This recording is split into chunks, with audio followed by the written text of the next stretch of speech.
Bonjour Thierry. Bonjour. Merci infiniment de nous rendre visite dans les locaux d'SML à Paris donc. Alors trompettiste renommé, un parcours formidable, un petit peu atypique aussi.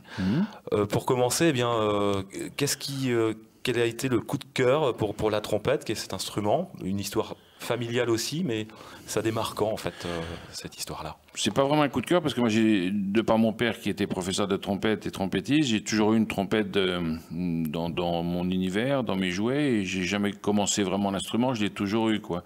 Donc j'ai joué cet instrument comme si c'était un jouet au début, par plaisir. Après j'ai progressé grâce à mon père qui m'a fait travailler, et là c'est devenu petit à petit une passion, mais au début c'était naturel. Là j'ai fait ça comme un fils de boulanger va mettre les mains dans la farine. D'accord, donc ça c'est l'histoire familiale quand même qui joue énormément, ouais, le contexte.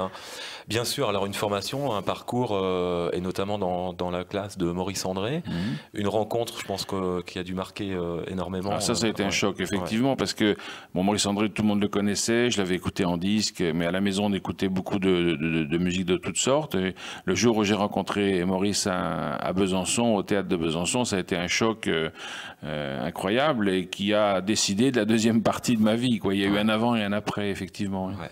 Alors, ce qui est très intéressant chez toi, c'est cette faculté de passer, j'allais dire, du concertiste à la musique de film.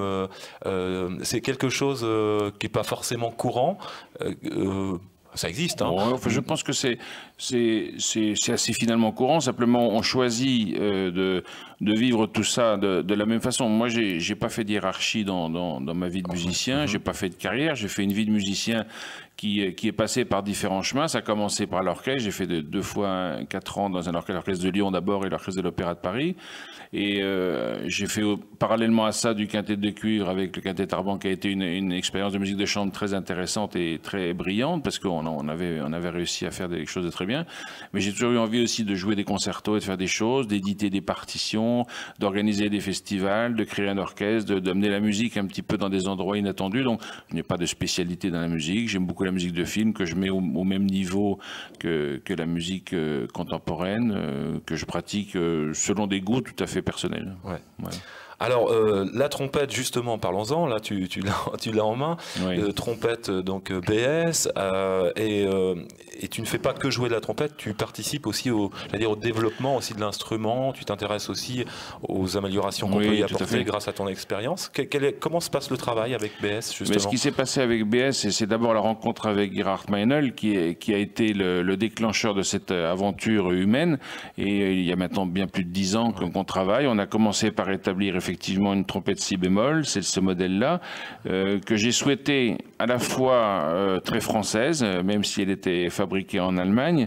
C'est une trompette qui a des caractéristiques, je dirais, adaptées aussi bien à l'orchestre qu'au jeu de soliste et que pour les étudiants. Ce que j'ai voulu, c'est qu'elle soit facile à jouer, qu'elle ait une approche sur toute la gamme, c'est-à-dire de la piccolo au bugle, à la trompette si bémol et au cornet, qu'elle ait un peu la même approche, c'est-à-dire qu'il y ait une unité. Et ça, les techniciens de la maison BS ont été formidables parce qu'ils ont vraiment créé cette unité de jeu entre tous les instruments, et qu'elle soit très juste aussi. C'est ce qu'on a travaillé, et on a cherché le son qui donne une particularité. C'est-à-dire qu'il ne s'agissait pas de faire une copie de la trompette Bach, qui est une référence en France, mais dans le monde entier. Mais on a cherché à ce que la trompette ait un style, et je crois qu'on a réussi ça, et elle est connue pour ça. L'instrument semble exigeant. Est-ce qu'il y aurait des conseils, ou simplement dire, bon voilà, attention, la trompette nécessite un travail particulier, tout à fait, contrairement à notre instrument, hein, effectivement. C'est-à-dire que la trompette est un instrument très physique. C'est peut-être le plus physique de tous les instruments, celui qui nécessite une bonne condition physique générale, mais une hygiène des lèvres, notamment du travail de l'air et des lèvres, très important. Nous, si on n'a pas un bon contrôle de notre vibration de nos lèvres et du jeu, on peut très vite paniquer. C'est quelque chose qu'on doit travailler tous les jours, vraiment comme un boulanger qui pétrit son pain tous les jours. Je dis toujours à mes élèves, ne cherchez pas à jouer des choses difficiles en étant peu exigeants, soyez exigeants avec des choses faciles. Et donc la première étape, c'est d'arriver à jouer très bien des choses faciles, avec un joli son et une bonne touche, une bonne attaque. Ne pas brûler les étapes. Absolument. Pensez que ce qu'on acquiert le lundi, il faut le rechercher le mardi.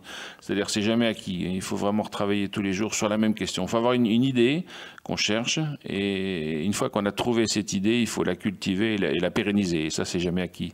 Et ça, je l'ai appris aussi de Maurice André, qui était un travailleur forcené, malgré ses dons exceptionnels, il était aussi un travailleur très, très intelligent. Le don et le talent ne suffisent pas sans le travail, effectivement. Ça, c'est comme pour tout instrument, et particulièrement donc la trompette. Tout à fait. Alors, au niveau de ton actualité, je vois que tu nous as ramené notamment 2 disques. Oui, c'est 2 disques qui m'étaient assez chers. Oui. Le premier, c'est un disque qui s'appelle Impression. C'est de la musique française que j'ai joué avec Christian Evaldi au piano et les cordes de la Camerata, qui est un orchestre bourguignon. Oui. Et c'est un disque avec que des transcriptions. Il n'y a pas une pièce originale. D'accord. C'est-à-dire, j'ai choisi les belles musiques que j'aimais de Poulenc, de Satie, de Debussy, Ravel et Satie, qui était le compositeur préféré de mon père. C'est d'ailleurs un disque qui est dédié à mon père. Et donc orchestré pour trompette, piano et quintette à cordes et harpe. Donc c'est une formation de musique de chambre. C'est assez doux. C'est pas le côté brillant de la trompette. Justement, ça illustre ce que je disais tout à l'heure. Ce côté de la trompette avec un joli son, assez français, assez clair et vibré. Quelque chose donc c'est un produit qui me touche, parce que je l'ai travaillé depuis au moins 10 ans. Ça fait 10 ans que je projette ce disque, et je suis très content de l'avoir réussi. Alors, Impression, ça c'est le premier. Voilà, et le deuxième, ton deuxième choix. Chant Libre. Oui. Alors, Chant Libre, c'est une expérience un peu particulière, parce que c'est une entreprise de ma région, en Bourgogne, qui est les Cassis Boudier, qui est bien connue dans le monde entier, qui m'a demandé de faire un disque avec que mes compositions. Donc là, c'est un peu particulier, puisque je suis aussi compositeur et arrangeur à mes heures. Ouais. Et donc là, j'ai réuni tout un tas de titres qui sont vraiment très disparates. Il y a de la mélodie, il y a des valses, il y a un tango, il y a de la musique pop, il y a de la musique classique, un petit peu tout ce qu'on veut. Tout ce qui illustre un peu ton parcours aussi. Voilà, c'est un disque générique de mes passions musicales. Et j'ai notamment dédié quelques partitions à des compositeurs qui ont jalonné ma vie, comme Michel Colombier, Astor Piazzolla ou Richard Galliano, parce que c'est des gens avec qui j'ai beaucoup appris et à qui on avait une familiarité sur la vision musicale. La vision musicale.